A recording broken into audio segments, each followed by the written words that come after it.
Радио Полиграф со Дејан Андоновиќ. Кога вистината зборува, човекот слуша. Демистифицирање на глобални, регионални и локални актуелности кои влијаат врз граѓанинот. Секоја сабота од 11 часот. Радио Полиграф на Радио Слободна Македонија. Добар ден, почитувани слушатели, вие сте на фреквенцијата на Радио Слободна Македонија. 11 часот време за најновата емисија насловена како Радио Полиграф. Ова емисија е замислена како едночасовен разговор кој оди во живо.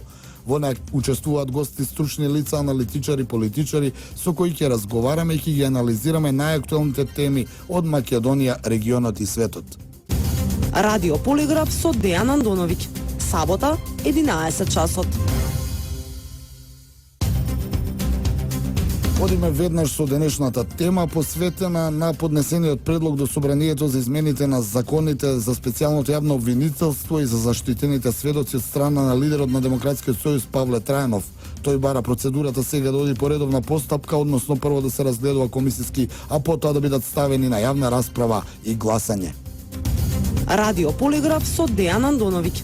Сабота, 11 часот. Лидерот на Демократскиот сојуз Павле Трајанов поднесе предлог до Собранието за измените на законите за специјалното јавно обвинителство и за заштитени сведоци, но бара процедурата сега да оди по редовна постапка, односно прво да се разгледуваат комисиски, а потоа да бидат ставени на јавна расправа и гласање. На гласањето за продолжување на рокот на СЈО и законот за заштита на сведоците, Трајанов не беше присутен. На седницата не беа изгласани измените кои беа предложени од пратеничката група на СДСМ, а на барање на специјалната јавна обвинителка Катица Јанева, првиот човек на Демократскиот сојуз изјави дека очекува поддршка од сите партии. Мнозинството, односно ВМРО ДПМНЕ, останува на ставот дека нема да прифати ништо што е надвор од договорот од Пржино и прашуваат зошто се бара поддршка од Собранието, кое Јанева го нарекува нелегитимно и не поднесува финансиски извештај. Од страна специјалното јавно обвинителство, ова собрание беше наречено нелегитимно. Не знаеме по кој основ од ова собрание се бара промена на закони ако е нелегитимно. Ако е нелегитимно, нема право нити да носи закон. Понатака и не беше доставен финансиски извештај. И правните експерти во однос на барањето на лидерот на Демократскиот сојуз Павле Трајанов повторно да бидат вратени барањата на СЈО во парламентот, појаснуваат дека не може отфрлен закон веднаш да се врати во процедура, но и дека со оваквите барања се создава впечаток дека во последно време се злоупотребува парламентарната демократија во Република Македонија. Професорката Тања Каракамишева вели дека очигледно времето кое што му беше дадено на СЈО не му било доволно на ова обвинителство за да го направи она што му е доделено како задача согласно законот. Во однос на законот за заштитени сведоци, универзитетската професорка додаде дека истиот не треба да биде усвоен затоа што актуелниот закон за кривична постапка што е разработен согласно европските стандарди и нуди реална заштита на сведоците. Како што рече, секое друго зголемување на надлежноста на специјалното јавно обвинителство е излегување надвор од она што го дозволува казнено-правниот систем. Мислам дека апсолутно не е коректно ниту до граѓаните да бара проширување на својот мандат, уште помалку до, би рекла, политичките лидери да ги става во тесно и да го крша договорот од Пржино, кога нешто е договорено помеѓу четирите лидери плюс представниците од меѓународната заедница, мислам дека апсолутно треба да се почитува, бидејќи секое прекршување на договореното од една страна ќе значи можности за прекршување од друга, трета, четврта, пета и така натаму страна и тоа ќе оди до недоглед. Рокот е 18 месеци, имаше тим кој што беше со 2 обвинителя плюс, би рекла, нели, во игра, меѓутоа самата одлучи без при тоа да каже зошто тоа го направи да ги тргне двете јавни обвинителки, што значи дека таа самата процени дека може сите предмети што и беа, нели, дадени во нејзина надлежност да ги соодветно да постапи по нив во рокот кој што и беше утврден во законот. Значи во тој дел апсолутно не се согласувам со незиното барање за пролонгирање на рокот, бидејќи после тоа може да следи уште едно пролонгирање и слично. Опозицијата пак обвини дека со ова пратениците од ВМРО ДПМНЕ покажуваат дека се плашат од работата на специјалното јавно обвинителство и дека бегаат од соочување со правдата. Опозицијата смета дека СЈО мора да работи непречено и најавија поддршка за предлозите на Трајанов. Да, ќе поддржим. После она вчера апсолутно ништо не очекуваме од одејачката структура. Од ДУИ за сега се поделени околу предлогот на Трајанов, не изјавуваат како ќе постапат по предлогот на Демократскиот сојуз и за сега остануваат на оние познати изјави дека треба да се даде поддршка за работењето на ова обвинителство. ДПА дава поддршка за специјалното јавно обвинителство, но порача дека нема да ги поддржат иницијативите за кои не се консултирани. Пратеничката група на ДОИ, па и Централното претседателство ќе гради став дали ќе ги поддржува законите или не. Овакви иницијативи треба да поддржиме, ако е барање, пак кажувам, од страна на СЈО или од Катица Јанева. Ако некој мисли дека ние као ДПА ќе следиме слепо било каква иницијатива на било кој, а претходно без да не консултира, без да не координира посебно за ова вакво битно прашање, тогаш истите се лажат. Тоа нема да се случи. Меѓународните представници во земјава, односно Американската амбасада и делегацијата на Европската унија во Скопје ги потсетија партиите подписнички на договорот од Пржино да се придржуваат кон обврските и да им овозможат на Јанева и нејзиниот тим непречена работа, повторувајќи ја својата поддршка за специјалното јавно обвинителство. Радио Полиграф со Дејан Андоновиќ. Сабота, 11 часот. Се враќаме назад во студиото. На оваа тема, токму денеска во студиото на Радио Слободна Македонија се наоѓа лидерот на Демократскиот сојуз Павле Трајанов. Господин Трајанов, добар ден. Добар ден. Зошто ги вративте во процедура законите за специјалното јавно обвинителство и за заштитените сведоци? Проценив дека начинот на кој што беа презентирани во парламентот во скратена постапка, без претходна координација, разговор помеѓу релевантните политички партии, дека многу тешко може вака наслепо да се оди и да се очекува дека ќе поминат законите. Сосема очекувано беше дека ВМРО ДПМН, па и нивните коалициони партнери дека нема да прифатат ваков начин на носење на законите. И претходно има најави, посебно ВМРО ДПМН, дека нема да ги потрежи законите. Сметав дека ако сакаме да помилите вака значени закони кои што обезбедуваат услови за поефикасна работа на специјалното јавно обвинителство, сметав дека треба да се создадат деловнички можности, деловнички услови да парламентот отвори вистинска расправа. Тоа е редовната постапка. Сметав дека на овој начин, штом влезат во собранска процедура, се отвора можност политичките партии меѓу себе да комуницираат.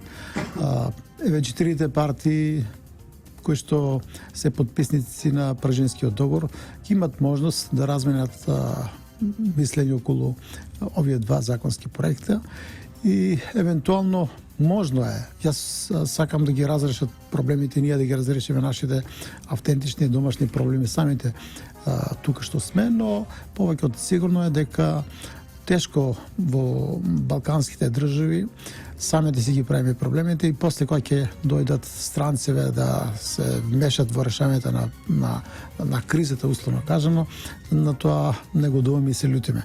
Тоа значи дека очекувам да се вклучат и представници на Европската унија, на Соединетите американски држави, ОПСИ и други меѓународни институции кои што имаат своје влијание на сите овие процеси овде во Македонија и да се постигне договор помеѓу партиите, парламентарните партии и во една демократска расправа каде што ќе се слушнат аргументите за и против и мислам дека има можности доколку одговорно да се однесуваме сите ние да се донесат законите на тој начин.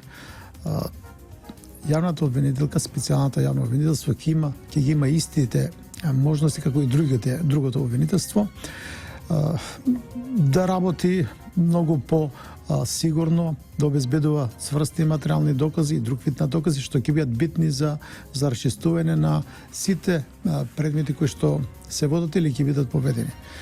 Така да во основа што е суштината сега на промените на овие закони? Токму тоа ми беше следното прашање, што се предвидува со овие закони?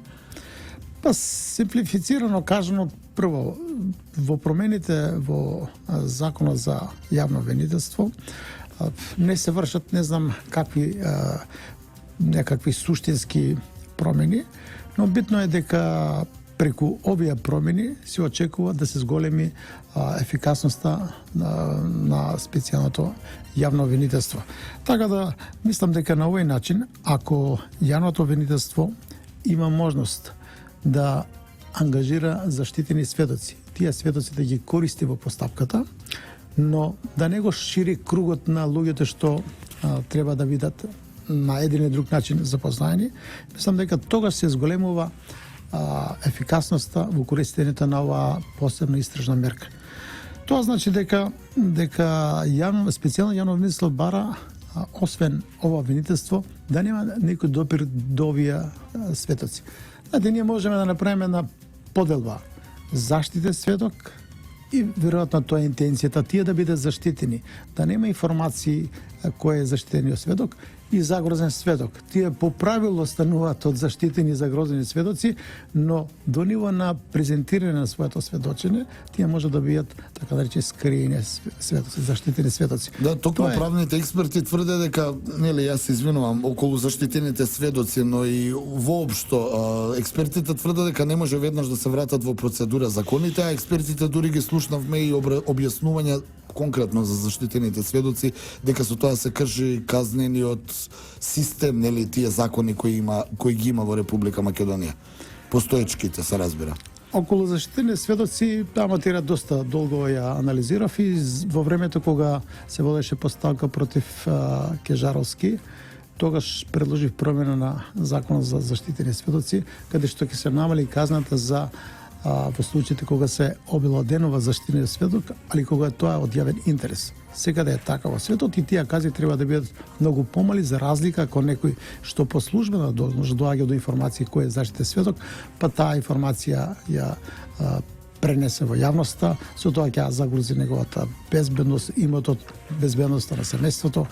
И мислам дека тие промени тогаш не помина, имаше ветување, имаше став дека ВМРО ДПМН со ДУИ ќе ангажира експерти да го преработат целиот закон, но до тоа не дојде и сега затоа се овие недостатоци во водењето, во работата на специјалното јавно обвинителство. Друга една суштинска работа за која што јас се залагам, која што не е дел сега од промените во овие закони, тоа е да се предвиди кривично дело спречување на правдата.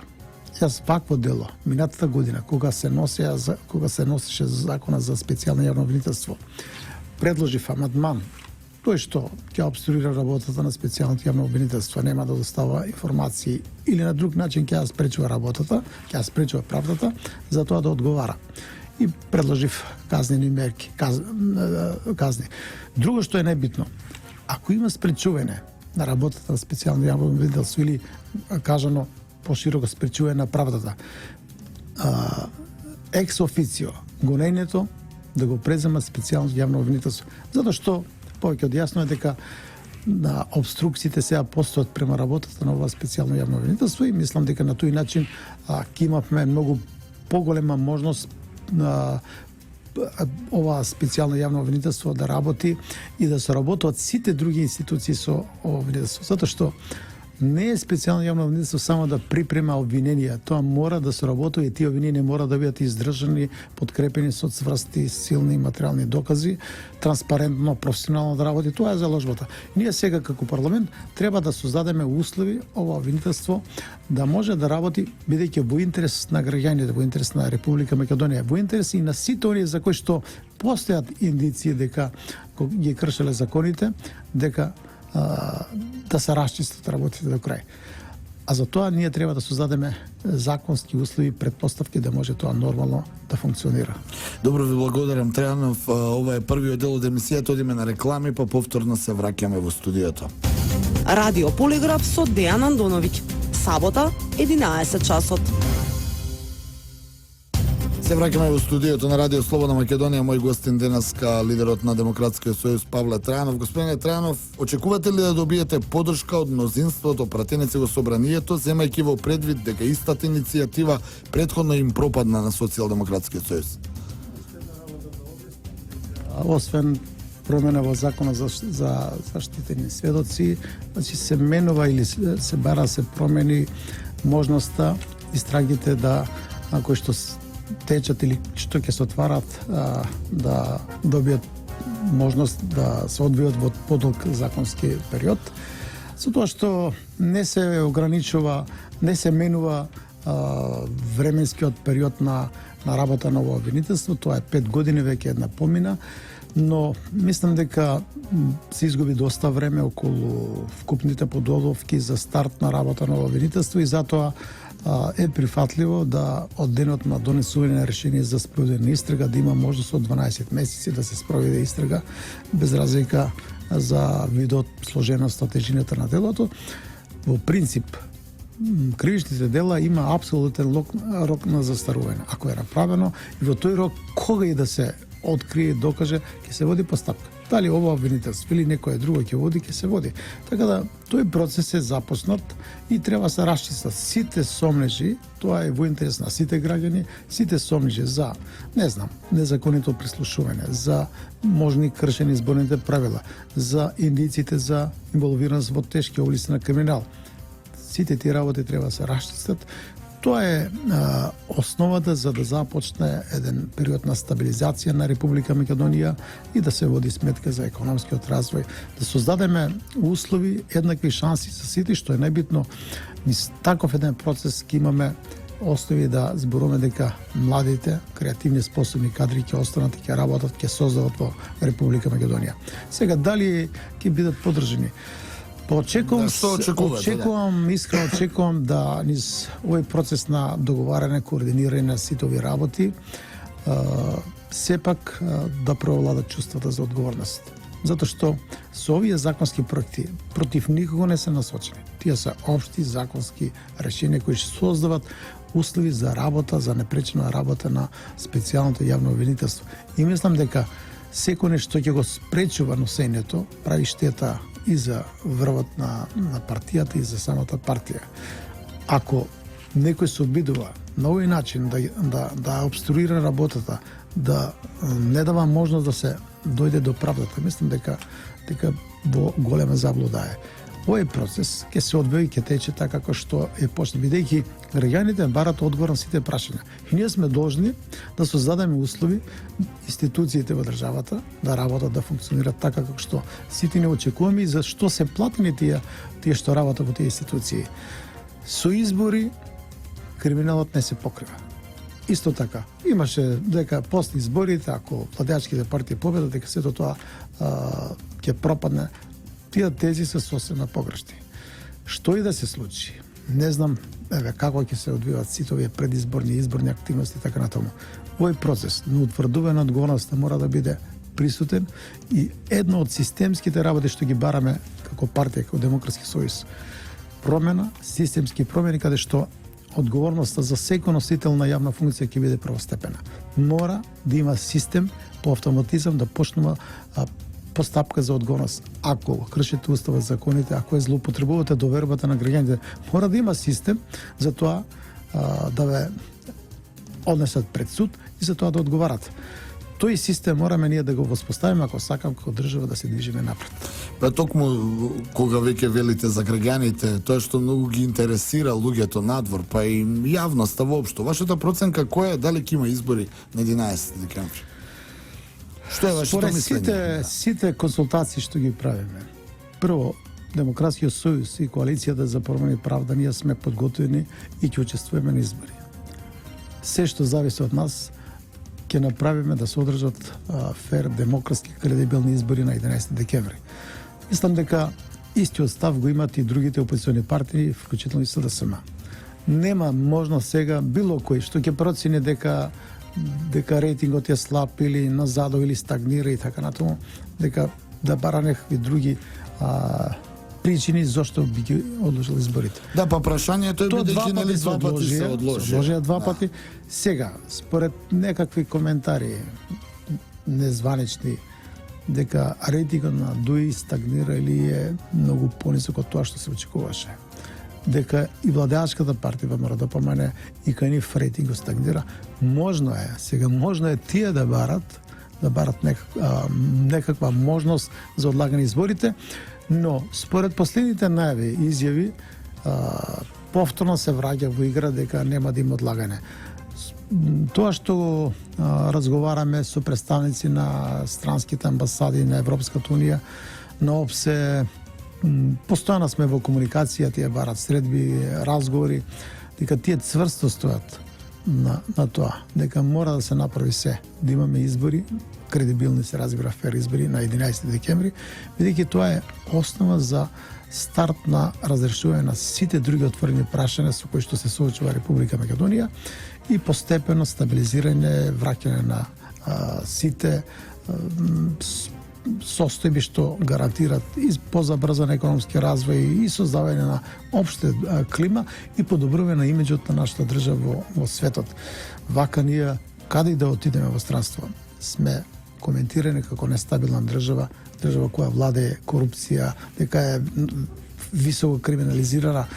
Практично имаме многу лош имидж. Тоа ние можеме да го надминеме само ако одржиме фер избори, ако се формира влада која што ќе гарантира дека тие што се вклучиле во криминал, корупција, дека тој имат ќе биде одземен, вратен. Јас сум за тоа, секој што бил вклучен во корупција, во криминал, со судска одлука да му се забрани политичко действување најмалку 10 години. Сакам да не се враќаат назад пак во политиката, луѓе кои што ја ограбиле држава сега повторно.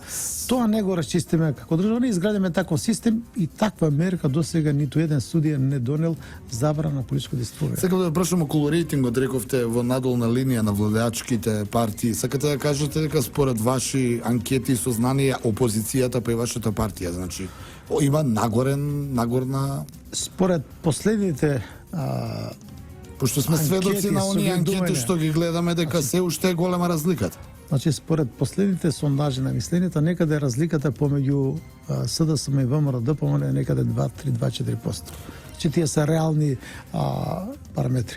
Оваа коалиција, Демократскиот сојуз со ФРОДЕМ, ДЕМОС, МОРА, Работничка партија, како и другите партии кои што се тука присутни, со кои што разговараме интензивно деновиве, некаде има околу 6,7. Тоа е гаранција дека од 80 до 100.000 граѓани би ја поддржале оваа нова центристичко десна групација или трет политички блок. Нашата коалиција, вклучително Демократскиот сојуз, рейтингот постепено но се качува. Ние од нула стартувавме како Демократски сојуз, затоа што кога сте во коалиција со голема политичка партија, тогаш не очекувате да имате рейтинг во јавноста. Тоа ми е прашањето. Тоа е проблем. Да, дали сега како се издвоивме, како се определиме за самостоен настап на следните избори, со нашите принципелни стави кои постојано ги имаме, со програмата што ја презентиравме во два наврати, бидејќи два пати се одлагање изборите, а веќе имавме изборна програма. Постепено расте рейтингот на Демократскиот сојуз. Ние сме сепак организирана политичка партија, скоро 17 години постоиме на политичката сцена, имаме 50 основни општински организации, имаме над 32.000 членови. Тоа е гаранција дека ние сме организирана политичка партија, после ВМРО, СДСМ, Демократскиот сојуз, партија која што има машинерија која што може да биде вклучена во изборниот процес. Кажете ми дали ќе биде Демократскиот сојуз дел од широкиот фронт на опозиција на овие избори? Че ние сме определени уште во пролетта дека самостојно ќе настапуваме и дека подготвуваме коалиција. Коалицијата за промени правда веќе е формирана. Денови интензивно разговараме со ВМРО Народна партија, со Обединените за Македонија, со Достоинство, но и со некои други политички партии и граѓански асоциации, разни издруженија, експерти, поединци кои што не сакат да бидат дел од блокот предводен од ВМРО ДПМН или другиот блок од СДСМ, сакат овде на средината со овие. Значи ќе се обидете да направите еден трет пат кој не заживеа овие години во плурална Македонија. Една добра шанса, имаме огромни можности, имаме огромна поддршка и очекуваме тоа да биде ефектуирано на следните воредни парламентарни избори закажани за 11 декември. Добро, следно од прашањата секако се поставува. Не можам да не ве прашам покрај овие политички работи, сепак работевте долги години во МВР, бевте министер за внатрешни работи во владата на Лјупчо Ѓорѓевски. Прашањето е како оценувате безбедносната состојба во Македонија и регионот воопшто, мигрантската криза, политичката криза, референдуми во регионот, војната која не е многу далеку на Блискиот исток. Како оценувате сегашната првим безбедносна состојба во Република Македонија, на нејзините граници и потоа колку можат импликациите од регионалниве конфликти да влијаат врз Македонија? Прво, не предстои никаква војна интервенција од странство за да биде загрозен територијалниот интегритет на Република Македонија. Да, не мора да не нападна за да е загрозен. Внатрешната состојба или нестабилност е креирана од внатрешните случувања, од политичките партии, од кризата во која што сме волечени и ние вака гледано генерално сме стабилна држава, но поединечно ако навлезете во сегментите ќе видите дека има многу работи што не функционираат. Ние имаме блокада на институциите на државата. Тие не функционираат. Имаме висок степен на партизација. Кај нас судскиот систем не ни функционира, обвинителството исто така. Затоа сега се градат паралелни институции, што е апсурд, што е крајно неприфатливо за ако државата функционира, ако сите институции функционираат. Имаме силна партизација, политизација на состојбите, имаме внатрешни конфронтации во државата, можно е да имаме и меѓуетнички конфликти, но генерално гледано дека сепак нормално се одвива животот во Република Македонија со сите негативни рефлексии на кризата што има врз економскиот развој, врз платниот промет, што се она што се одбива врз банкарскиот систем кој е исклучително стабилен, добар, но сето тоа има рефлексија на вкупните состојби, посебно на економски план.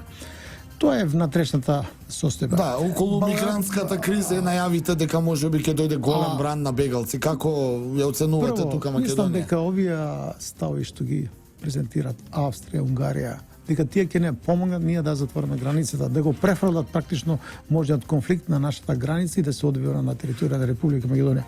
Тоа е стара теорија, стари тези кои што секогаш конфликтите ги префрлиле да се одвиваат на туѓа територија. Мислам дека Македонија во врска со емигрантската криза мора да се работува со соседните држави, но и со Европската унија како организација, а не поединечно со државите членки на Европската унија. Ако така постапуваме, последиците ние ќе си ги сносиме. Не очекувам зголемен број на мигранти што Македонија не може да го прифати и да обезбеди коридор или транзит кон Србија и понатаму. Мигрантите не сакат да престојат во Македонија. Исто така, за сега не е цел на терористички напади Македонија од ИСИЛ или од други терористички организации. Така да не треба да ги плашиме граѓаните, но контекстот, тоа се оно што се случува околу нас, не знам, постојаните тензии Косово-Србија, Косово, Црна Гора, околу референдумот во Република Српска, сето тоа некако може да се прелее и кај нас. Една е исклучително, мисламе, точна диагноза што можеме. На Балканот ништо не може да предвидите што ќе се случи утре. Не долгорочно да планирате. Брзо се менуваат состојбите, работите, но ние како држава мораме да почиваме на нашите расположиви капацитети да можеме да гарантираме стабилноста на државата, територијалниот интегритет, безбедност. Тоа е обврска, тоа е обврска на секоја држава. Да бидеме дел од НАТО, тоа е стратешко пределба на или во Европската унија. Меѓутоа, овие процеси што се случува во Македонија, ние сме во заостанување на сите тие процеси и затоа се надам дека има критична маса во Република Македонија, има луѓе кои што се демократско определени, имаме голем број на млади, креативни, способни кадри кои што треба да добијат шанса и сите овие процеси на демократизација, навлегување во НАТО, во Европската унија или на стабилизирање состојбите можат активно се вклучат и многу да придонесат за перспективите на Република Македонија. Ви благодарам, господин Трајанов. Одиме со кратка музичка пауза и блок на реклами, па се враќаме да одјавиме емисијата. Радио Полиграф со Дејан Андоновиќ. Сабота, 11 часот. Измината ви речиси 50 минути, ја следевте третата емисија на Радио Полиграф, во која беше гостен лидерот на Демократскиот сојуз Павле Трајанов и со кого се обидовме да одгатнеме неколку актуелни теми, пред се избори, безбедност и неговите предлози во собранието за враќање во постапка на барањата на СЈО. Автор и водител на емисијата Дејан Андоновиќ, техничка реализација Никола Јанковиќ, продукција Радио Слободна Македонија, сабота 2016 година. Пријатно попладне. Радио Полиграф со Дејан Андоновиќ. Кога вистината зборува, човекот слуша. Демистифицирање на глобални, регионални и локални актуелности кои влијаат врз граѓанинот. Секоја сабота од 11 часот. Радио Полиграф на Радио Слободна Македонија.